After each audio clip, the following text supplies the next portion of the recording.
right, are we ready to start adding some detail to our illustration? We have our finished blob of artwork from the chalk pastels or whatever you happen to use.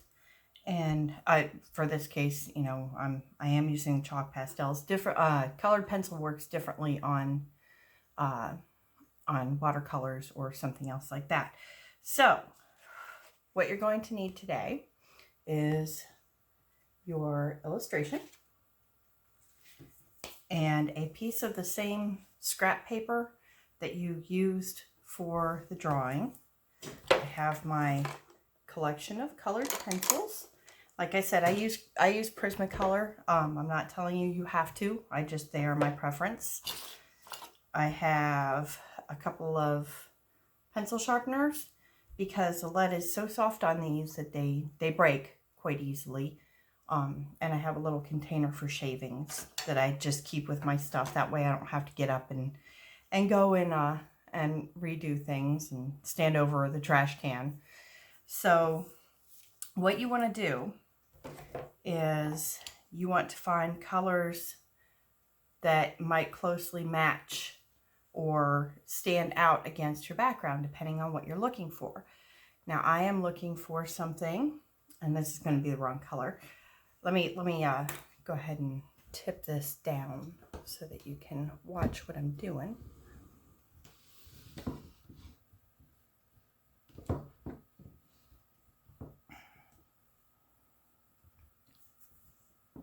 There we go. Okay. All right. So you want to decide whether you want your colors to stand out against, or if you want to kind of use them to shape the edges. Now, this color, the first one that I just grabbed because it was dark, happens to be green, so I know I don't want that one. I'm going to use the dark blue. I don't want that one, or black, depending on if I can find a blue that I really like.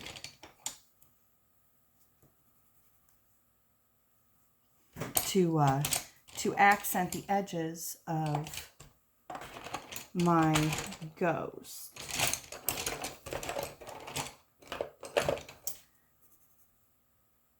We may be going with black on that one. Black is usually a pretty good color to use for outlines because it does stand out and it really makes sure that everything pops whenever you have an illustration going on. So make sure that you have a decently sharp tip, and then you just very carefully start your outline. And you're going to see that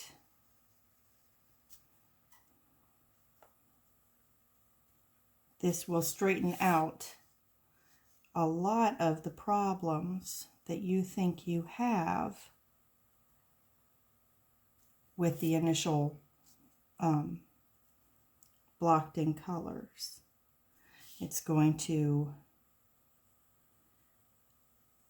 help the entire thing develop more form.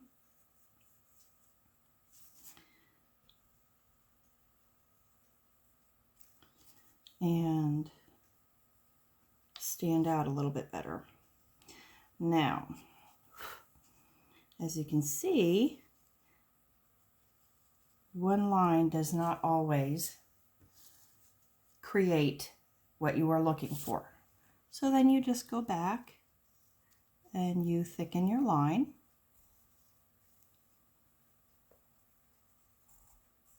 To give you the look that you are hoping to achieve. Now keep in mind, your chalk layer has dried at this point, so it will be picked up on your hands. Now if that is a concern, you can take your scrap paper and rest your hand on it as you work.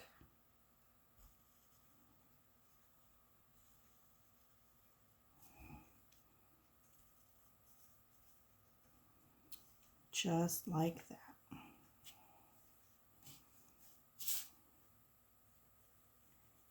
And this doesn't just work for darker colors. I'll show you in just a minute what I'm talking about.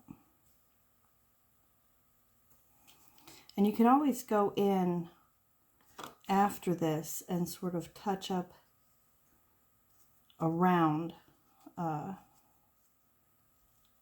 where you have added your lines with the chalk if you wanted to. You'll have to be a little bit more careful, of course, because you want this to be a nice coherent looking picture. And again, turn your picture when you have to.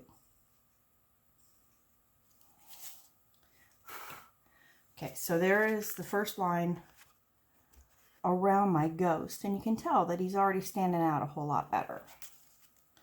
Now, I also know that I want Boo to stand out very well, too. So I check back. I've got some crud on this, but that's okay. It's kind of stuck there. I don't know what I was working on with it last, but I picked it up. Now, an interesting thing about drawing that I should have mentioned back when we were first working on the initial sketches and the copying. And you'll want to blow the excess off with the colored pencils as well. Sometimes they scrape away the chalk, or sometimes they break off in little tiny bits, and you don't want to smear that. You know, you want to, whenever you need to get something off, you can either pick it up and tap it, or you blow. Again, back to the interesting thing about drawing. One of the tricks, if you are having trouble drawing something or copying something especially, is if you turn it upside down, the image stops being an image and it just goes to your mind as lines. And lines are a lot easier to deal with than a complete image for your brain. It kind of tricks it into saying, oh, well, I don't have to be worried about this. It's just a line. It's not a person's face. It's not a ghost. It's not a letter. It just says, oh, I just need a line here. I can do a line. Pardon my arm in the thing. I'm sharpening pencil every now and again. You want to make sure that the tip of your pencil is at the sharpness that you need it to be in order to get the line that you want.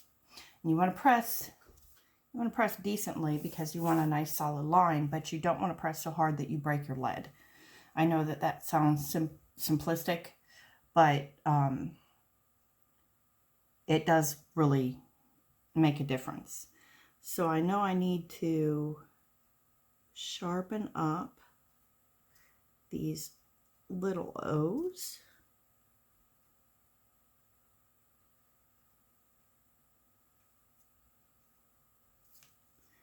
Into the shape that they are instead of the little blobs that they have become.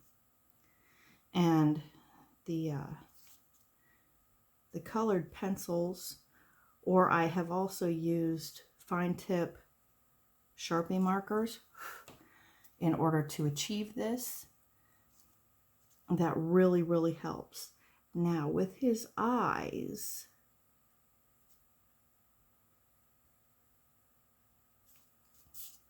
I want a nice solid line around his eyes so that it becomes more of a letter.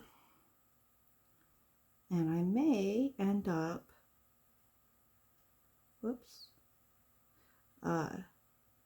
going to look at it after I get all of this outlining done.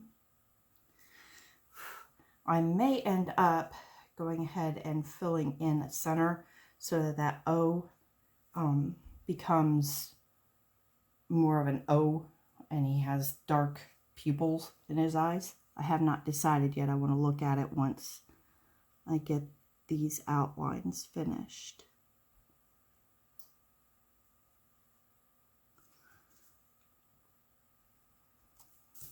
Make sure your paper isn't underneath. It will divert your line work a lot. You'll end up with a little corner there. I know that you are not dark enough.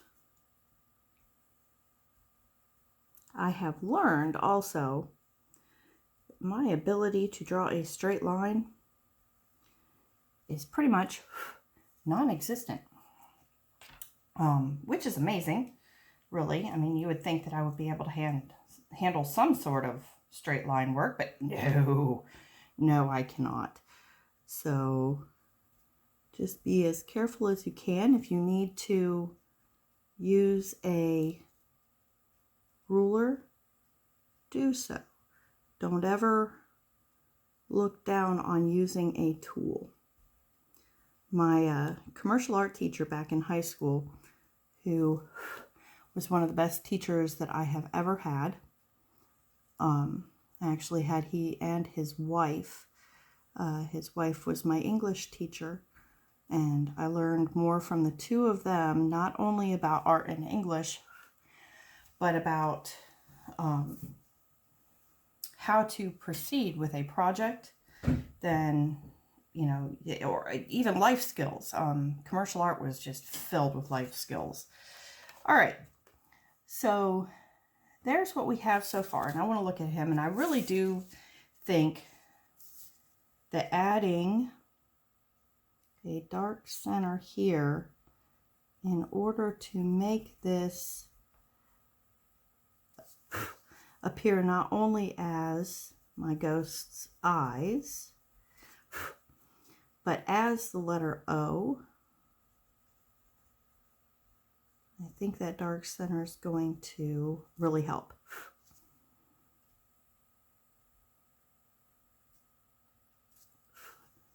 Let me see this for a second. Okay.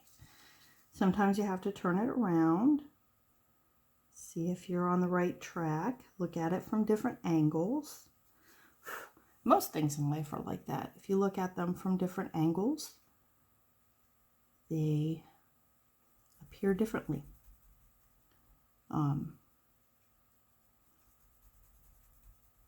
Okay.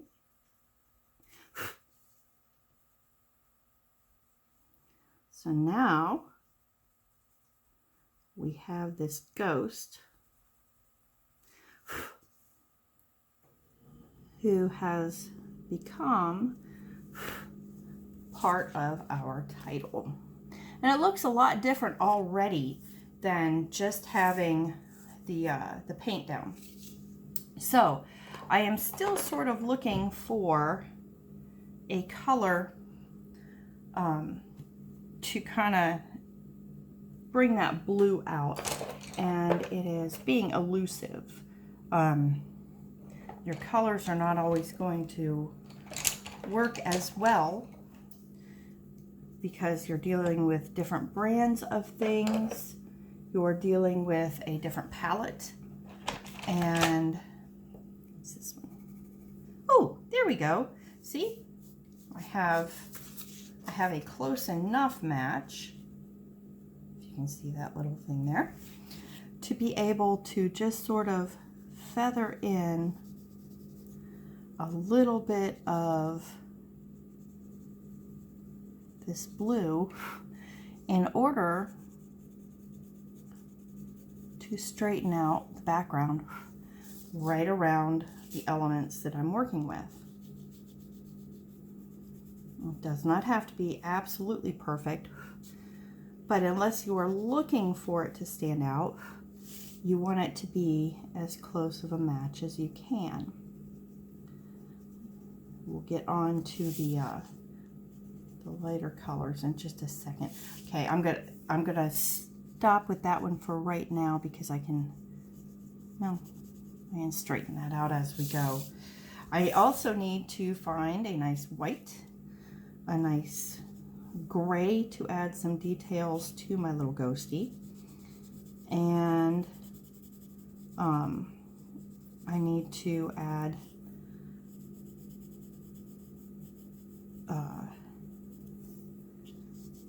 something to sort of to make that yellow work just a little bit better, especially since I had some of the blue bleed into it. It's not that it's a problem, it's just that I would prefer it if it did not have that look to it. Now, when you scan this, which we'll be getting to at some point, I'm not sure how I'm going to handle that video yet. But when you scan this, you will notice that sometimes the scanner light changes. I think I'm going to have to get the black out again. Changes how the colors look. And that is something that you can handle with a lot of the photo software out there. And again, please pardon the uhs.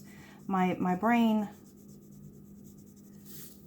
enjoys focusing on the illustration more than it does focusing on talking to a camera. I'm actually, believe it or not, very camera shy. We want to add the blue into these dots.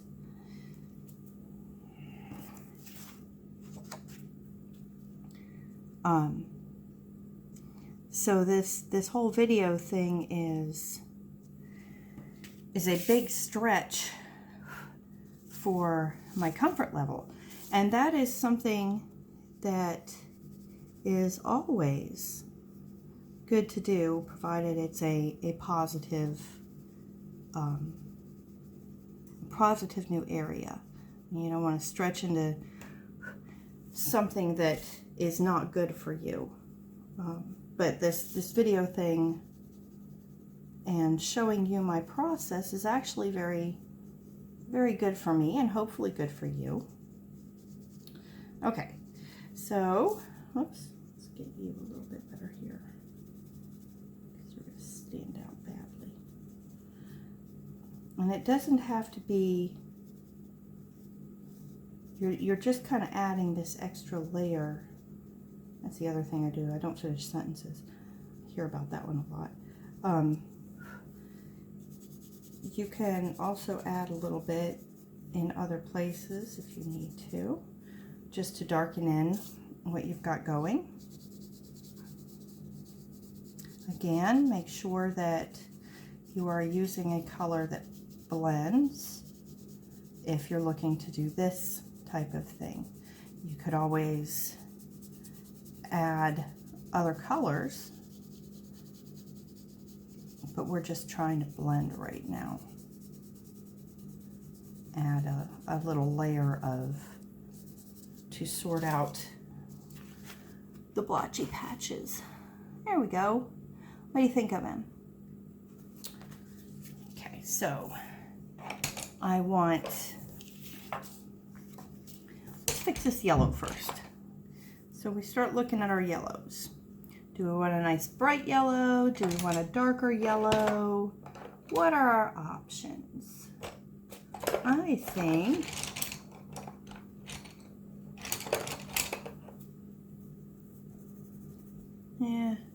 I think a nice brighter yellow is going to help that stand out a little bit better. Let's see if I can not make you sit and stare at my arm.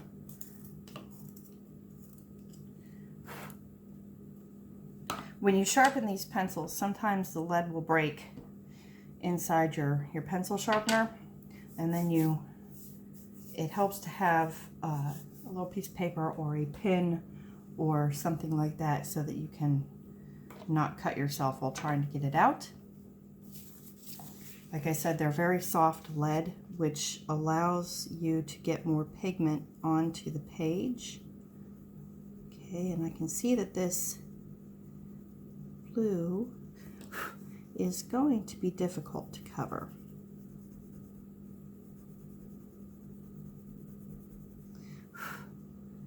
Technically, you can fix that digitally as well.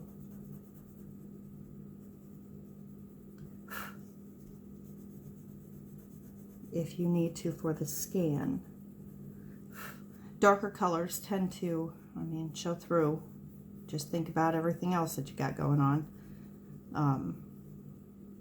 They tend to show through a lot of the lighter colors and make them more difficult, and it makes it more difficult to add coverage over top of a dark.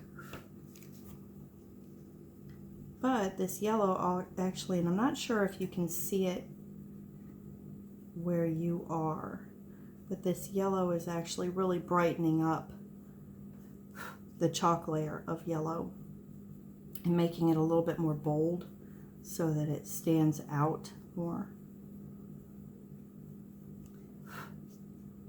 And I like that quite a bit.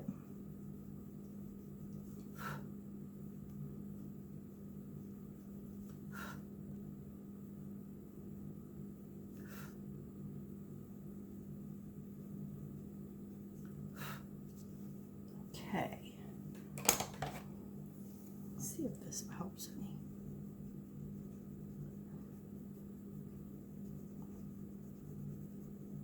A little bit, but not much. Okay. Where's my white? I can also see if the white helps. Nope. Not much, and it really didn't change the color of the yellow. So we come back down here.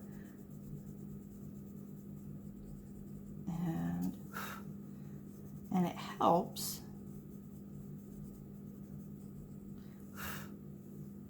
although it doesn't make it perfect, and it's taking a little bit of that chalk layer off, so we might want to be careful there. I might have to touch that up with some more of the white chalk.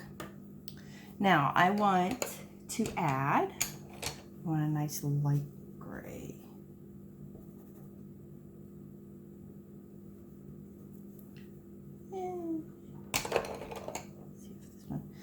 Yes, I'm bad about throwing pencils. I don't know why. I used to actually I found art very frustrating for a long time. Mostly because you end up comparing yourself to other artists. And that comparison can be painful if you let it. Because, maybe you want to be the next big name in art, but your skill level is, not there. So I want to add some lines to show the flow of this fabric. And I'm not sure if you can see or not.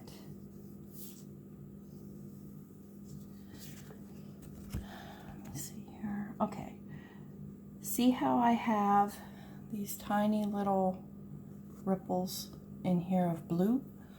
I added those to kind of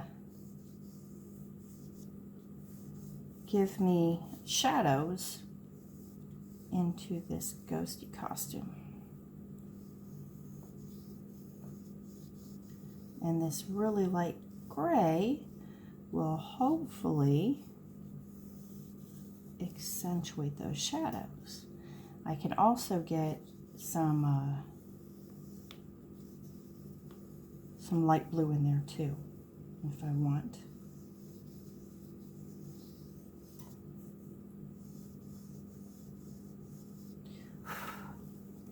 Which I think I will if I can find the right color of light blue. And I want it very, very light. I don't want it to stand out hardly at all. I just need some shadows. And blue and against this very light blue and that gray against this white should help me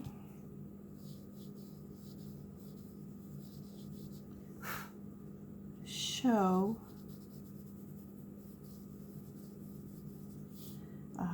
that there are shadows in this fabric.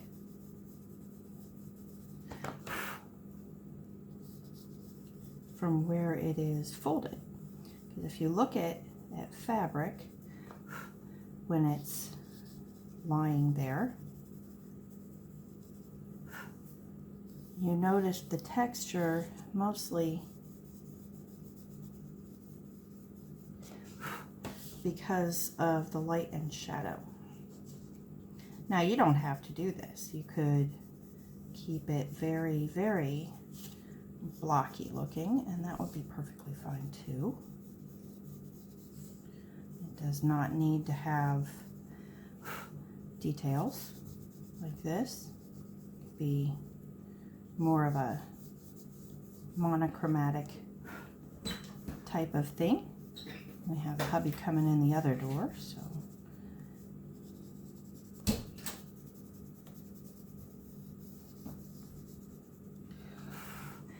but there we go. And then I want to maybe give him a little bit of shadow underneath these eyebrows. So there we go. And if you can tell, you know, there's a lot more definition now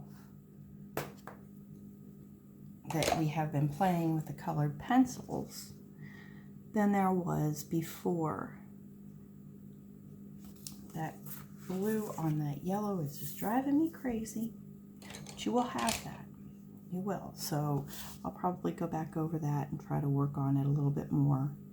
See if I can't get that to smooth out a little bit. Sometimes adding another little bit of the chalk over top helps. If not, and you know you're having problems, let's see if we can turn that into a shadow.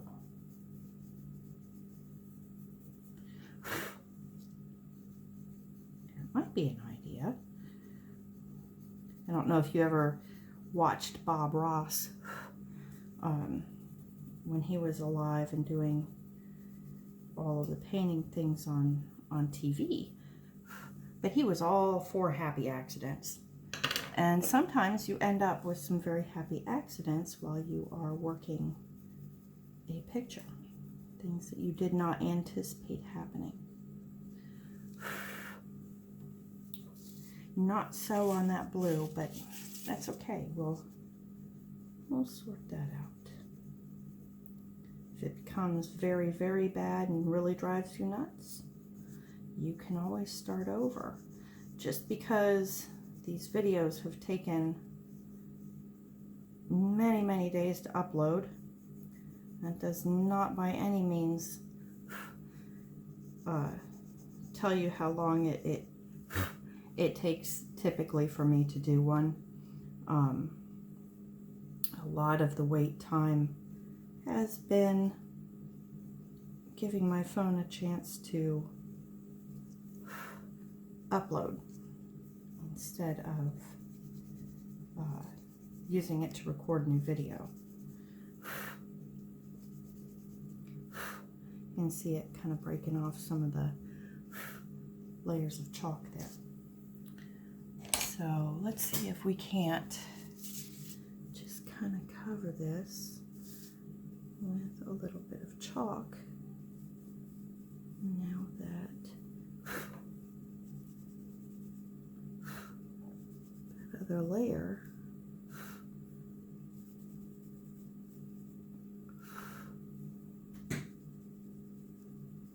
is down. I don't have my water over here, but I think that's what I'm going to do. Sorry if I got too quiet here, but I think a little layer of, let me go get some water, a little layer of chalk over top of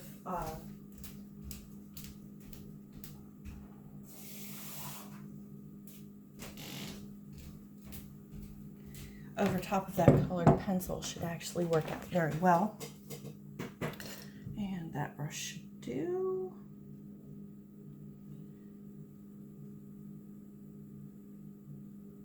That blue is just determined to be there, isn't it? Let's see what happens when you're wet.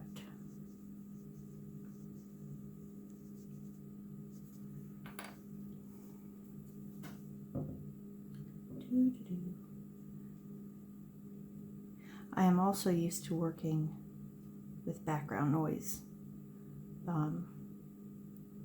I very, very rarely work in the quiet. It kind of diverts my brain from becoming overly worried about how something's going.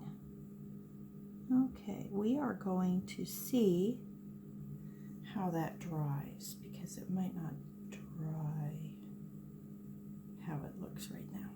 Oops, let me see if I can get that in here. I can add some black over there.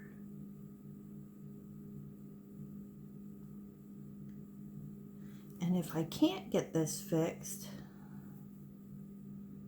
I don't think it's a large enough issue for me personally on this project to start over. I don't actually mind